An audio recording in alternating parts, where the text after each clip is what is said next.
Flakes prepping here. One of the seasonings I use very frequently is onion powder, or granulated onion. It goes into all of my seasoning mixes, most of my sauces, soups, and a ton of other recipes. And while it's not especially expensive to buy, nothing beats homemade. Especially if you grow your own onions and end up with more than you could possibly know what to do with. So for me anyway, it makes total sense to make my own onion powder. There's a few steps, but it's really a pretty basic operation. We need to peel the onions, mince them up, dehydrate them, and grind them into powder. And in this video, we're going through each of those steps, and I'll end up with a wonderful heap of this ingredient that's an absolute staple in my cooking.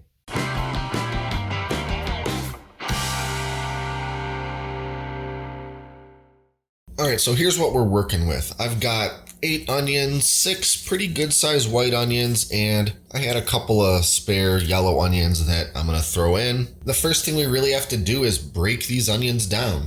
So I'm going to peel them and cut them up. I'm not going to completely chop or mince them with the knife, but rather just make them small enough to fit into the food processor. Since we pretty much just need small bits of onion and they don't have to be in any particular uniform shape or dimension, I'm going to use this shredder plate in my food processor and make pretty quick work out of all of these.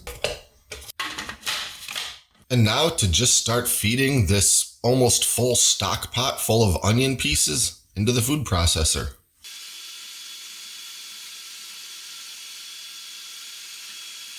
I'll fill up this food processor container several times over, so I'll just have to empty them out, transfer them all into a big bowl.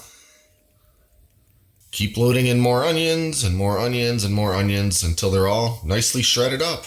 And in case you're wondering, yes, I'm absolutely wearing safety glasses for this because cutting up and processing this quantity of onions would have me crying like a baby. And I sort of wonder when I start editing this video if my voice is going to sound a little more congested than when I first started, because I'm certainly feeling it as I've been chopping up all these onions. Alright, here we've got all of our shredded up onions, and you can see that just in the act of shredding those, it has released a lot of water from those onions. And that's not a bad thing. That's just all the less water that needs to be dehydrated when we go to the dehydrating step. And because we are going to be using a dehydrating machine, I'm not going to go to any especially great lengths to separate this loose water out of the onions, but I will pour them into a colander and just let them drip for a little while. Really get most of that standing water out of there.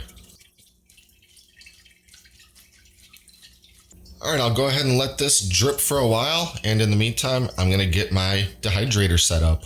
If you've watched much of this channel in the past, you've probably seen this baby before. This is my Excalibur 9 tray food dehydrator.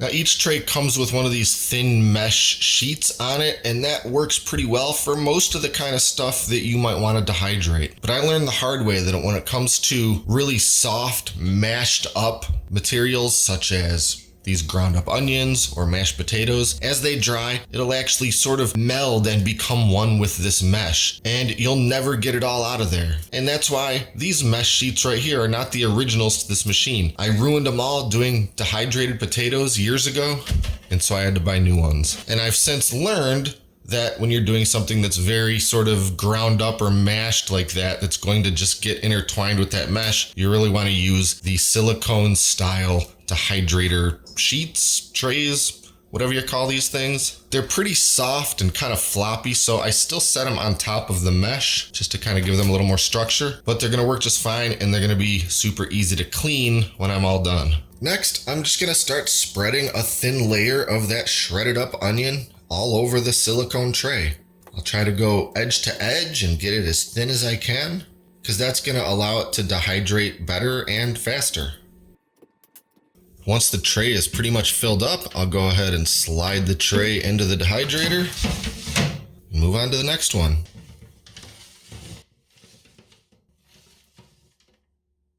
Okay, the trays are all loaded up. It took 4 trays to hold all of the onion that I shredded up. So now I'll put on the cover to the machine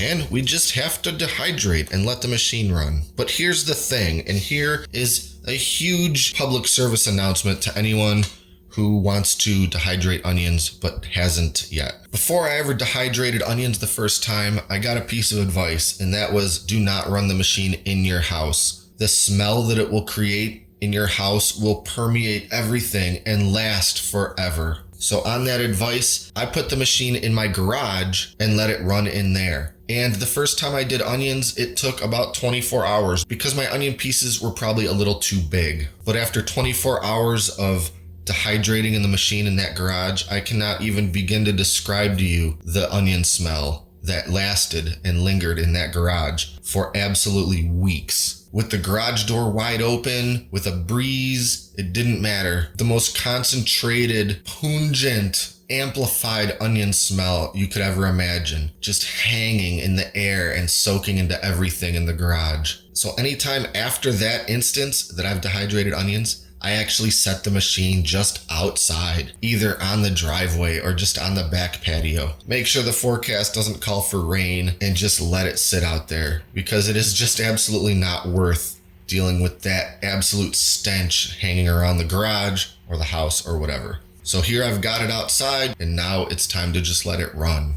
I've got the machine set to the vegetable setting, which is 125 degrees Fahrenheit, and we're just gonna let it run for hours, probably somewhere between 12 and 18 hours before all that onion is absolutely bone dry and brittle. So we'll fast forward to then and take a look at how they came out. And by the way, if you're worried about animals or insects getting into your onions while they're dehydrating outside, it's been my experience that they don't want anything to do with these stinky onions.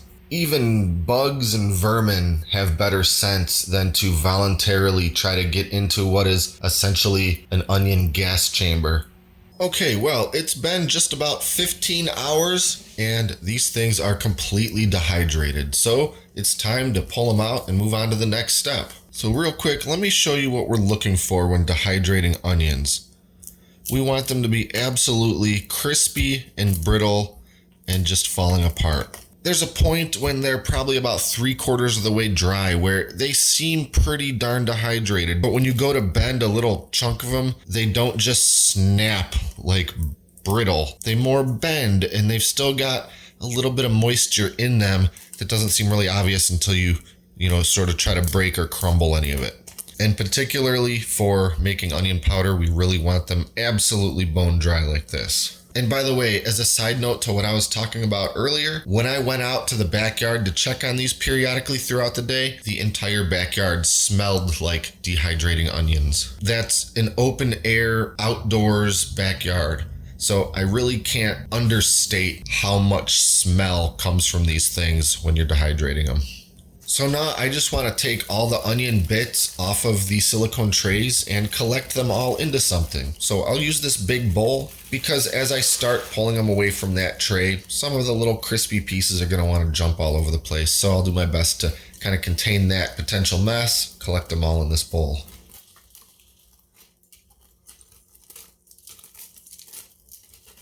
And there's going to be a few little bits here and there kind of stuck to the silicone. So I just kind of give everything a bend and a fold and a bit of a crinkle, and it'll all start breaking away from that silicone sheet.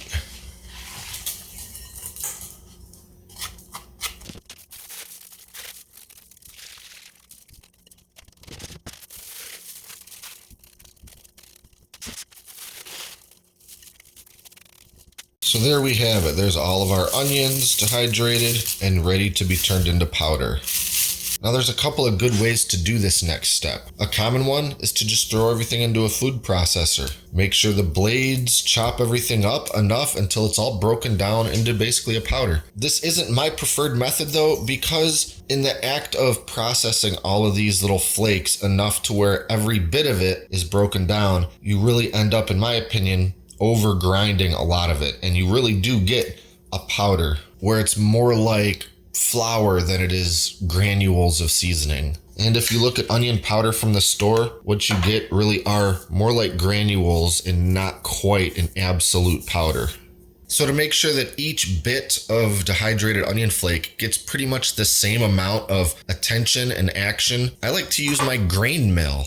Every little bit that goes into this is gonna get ground with pretty much the same force and amount of time and so forth. And to some degree, I can even adjust how big I want my granules to be.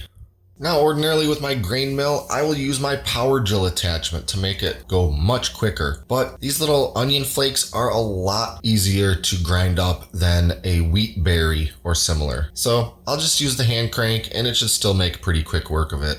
I'll just start putting one handful at a time into the mill, and I'll give them all a bit of a crunch just to make sure the pieces are kind of small enough to go down into that grain mill.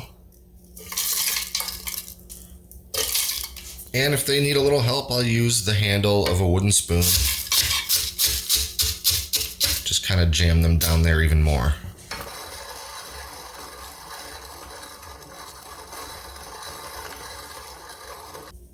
And right there, I've already got some very nice, consistent onion granules.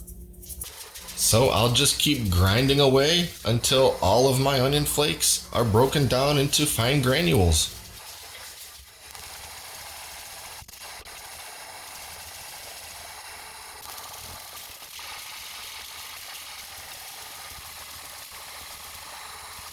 And there we have it, a whole bunch of beautiful granulated onion.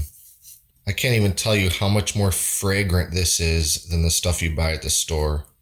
So now all that's left to do is to transfer this into some containers. So I've got myself a little glass spice container from something that I'd bought previously, washed the container out, and it's going to be perfect for holding some of this granulated onion. Let's get my little teeny funnel here.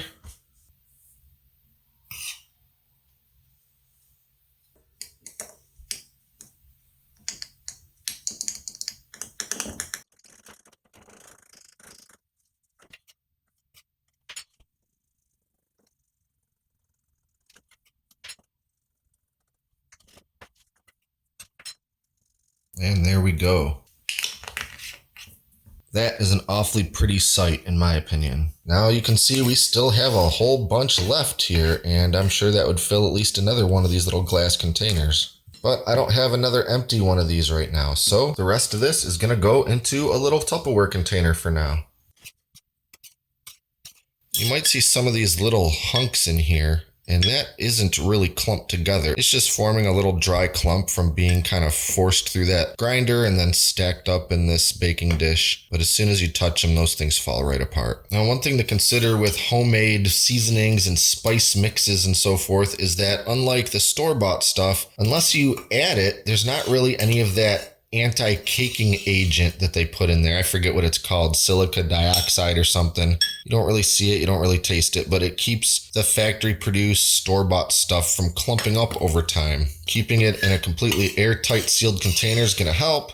Some people put a little desiccant pack right in there with it to just help that a little bit along. I haven't found those to be especially helpful, but they can help. I use enough onion powder in my cooking that I feel like I'll use this before that's going to be a real problem. If you're going to let this thing sit for years or even a lot of months, maybe that's more of a concern. But anyway, I'm really quite happy with how this came out. I got a whole bunch of onion powder, and yes, I did need to start with a whole bunch of onions, but not really that many. What did I have? About 8 onions? And what's a container of onion powder from the store cost? Even the cheaper store brand kind. This was probably what, $4 or something? So if you're growing your own onions, this seems like a no-brainer to me if you need to use onion powder in a lot of your recipes. So that's about it for now. Be sure to like and subscribe and stay up to date with all our latest stuff, including future food processing and preservation videos. Thanks for watching, and until next time, this is Great Lakes Prepping.